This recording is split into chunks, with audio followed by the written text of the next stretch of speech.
बीती रात भूकंप का केंद्र नेपाल में था, लेकिन दिल्ली इससे दहल गई। तमाम इलाकों में लोग घरों से बाहर निकल आए, खासतौर पर बहुमंजिला इमारतों के लोग नीचे उतर आए और काफी देर तक घरों के भीतर जाने की हिम्मत नहीं जुटा पाए। नई दिल्ली, सेंट्रल दिल्ली से लेकर शाहदरा और पूरे दिल्ली, ईस्ट दिल्ली में भूकंप के झटके महसूस किए गए। देर रात तक लोग घरों के बाहर खड़े नजर आए हैं। दिल्ली के लोगों में भूकंप को लेकर इसलिए भी डर है क्योंकि भूकंप के खतरे के लिहाज से दिल्ली जोन 4 में आता है। जोन 4 का मतलब है वो इलाके जहां भूकंप का बड़ा खतरा है। यहां 7 से 8 की तीव्रता के भूकंप की आशंका बनी रहती है। गनीमत रही कि कल दिल्ली एनसीआर में भूकंप से कोई नुकसान नहीं हुआ है। हालांकि ये भूकंप महसूस किया गया, जिसकी वजह से लोग जरूर डरे हुए थे।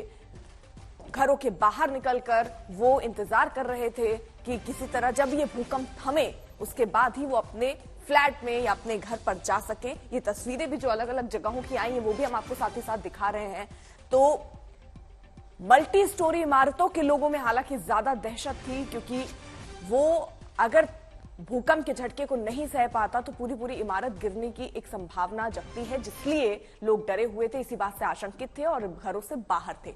भूकंप का कहां कितना खतरा रहा? दिल्ली में सबसे खतरनाक इलाका यमुना नदी के किनारे से ज्यादातर जो इलाके हैं वहां पर सबसे ज्यादा खतरनाक स्थिति थी, खतरनाक इलाका।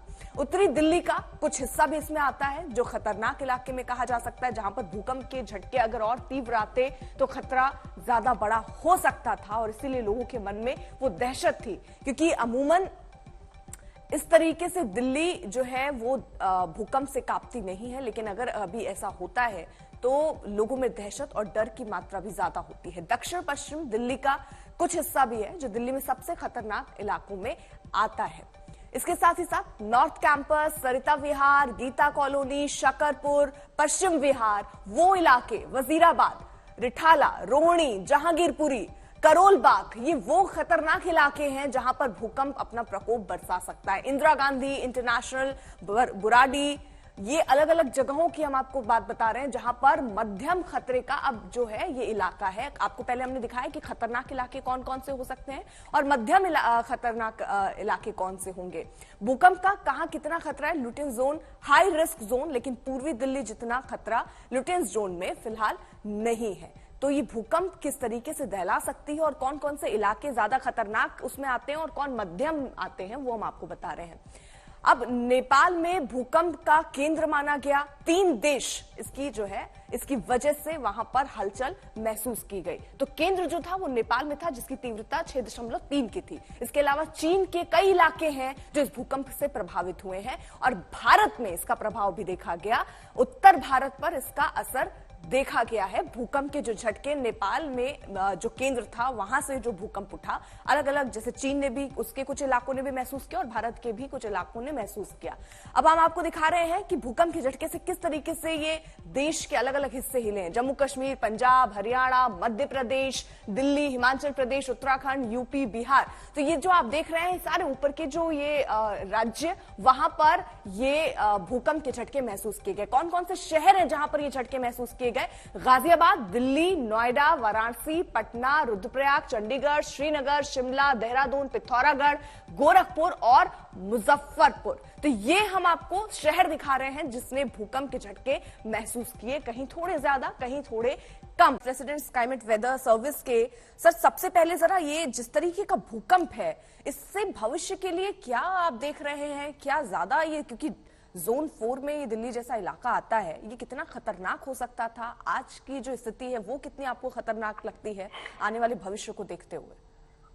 देखिए, इस समय ये जो भूकंप आया है ये तो स्ट्रॉन्ग भूकंप था और जो नेपाल के ज्यादातर इलाके सिस्मिक जोन 5 में आते हैं और जो सदर्न पार्ट्स हैं वो सिस्मिक जोन 4 में आते हैं और दिल्ली का जो ट्रांस यमुना इलाका है वो भी सिस्मिक जोन 4 में आता है। तो यानी खतरा दिल्ली के लिए भी काफी ज्यादा बढ़ा हुआ है।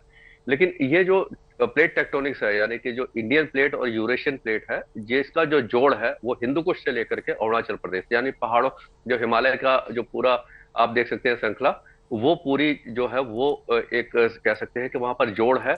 और इंडियन प्लेट और यूरेशियन प्लेट आपस में एक तरह से अपोजिट चल रही है, जो 5 या 7 सेंटीमीटर एक साल में चलती है। तो जब इसमें जो टेंशन बढ़ जाती है, तब कभी कभी ये इस तरह के भूकंप आते हैं। तो उत्तराखंड से लेकर के नेपाल और जो नॉर्थ ईस्ट इंडिया है, यहाँ पर जो खतरा है काफी ज्यादा है। एक हेयरपिन बैंड है जो उत्तराखंड से लेकर के दिल्ली तक आ रहा है।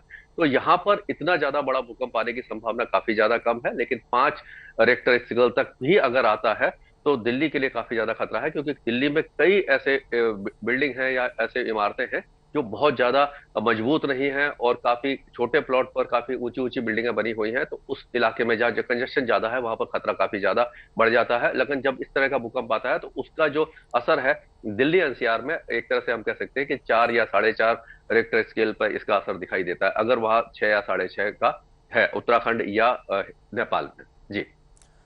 और सर, जिस तरीके से ये भूकंप आया, क्योंकि दिल्ली जैसी जगहों के लिए, नोएडा जैसी या दिल्ली एनसीआर की अगर हम पूरी तरीके से बात करें, बहुत सारे हाई राइज बिल्डिंग हैं, उनके लिहाज से क्या ये बिल्डिंग, क्योंकि अभी सबके मन में जो ऐसे हाई राइज बिल्डिंग में रह रहे होंगे उनके मन में यही सवाल होगा, या दिल्ली के ऐसे इलाकों में जहां पर 1 या 2 या 3 फ्लोर हैं जहां वो रहते हैं, ये क्या बहुत खतरनाक हो सकता है अगर इसी तीव्रता का भूकंप आता है? कितने तक तीव्रता का, क्योंकि आप ये मानते हैं नेपाल में जो ये भूकंप है ये क्या रेगुलर बेसिस पे ऐसे ही आता रहता है? 6 से ऊपर कितना जाएगा जो बहुत ज्यादा हानि पहुंचा सकता है सर? देखिए, ये जो नेपाल का एरिया है, जैसे मैंने बताया सिस्मिक जोन 4 और 5 में आता है, तो वहां पर जो इंटेंसिटी है काफी ज्यादा होती है।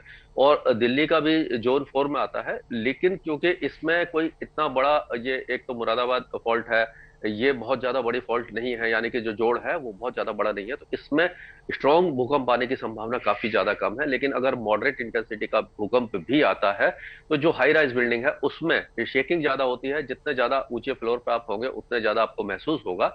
लेकिन क्योंकि इस समय जो बिल्डिंगें बन रही हैं वो अर्थक्वेक रेजिस्टेंस जो है पूरे नॉर्म्स के साथ बन रही है, तो जब तक स्ट्रॉन्ग भूकंप नहीं आता तब तक बहुत ज्यादा बड़ा खतरा नहीं है। लेकिन फिर भी जो इमारतें ऐसी हैं जो कमजोर हैं, पुरानी हैं और जिनका मेंटेनेंस नहीं हो रहा, उनको खतरा काफी ज्यादा बढ़ जाता है। और जहां पर कंजेशन ज्यादा है, यानी कि जनसंख्या काफी ज्यादा है, बिल्डिंगें इलीगली बनी है, और जो नॉर्म्स फॉलो नहीं किए गए हैं। आपने देखा होगा कि दिल्ली एनसीआर में कई जगह पे ऐसा है कि जो 50 गज या 60 गज के जी। प्लॉट पे 5-5 मंजिल की बिल्डिंग है, तो उस इलाके को खतरा काफी ज्यादा बढ़ सकता है।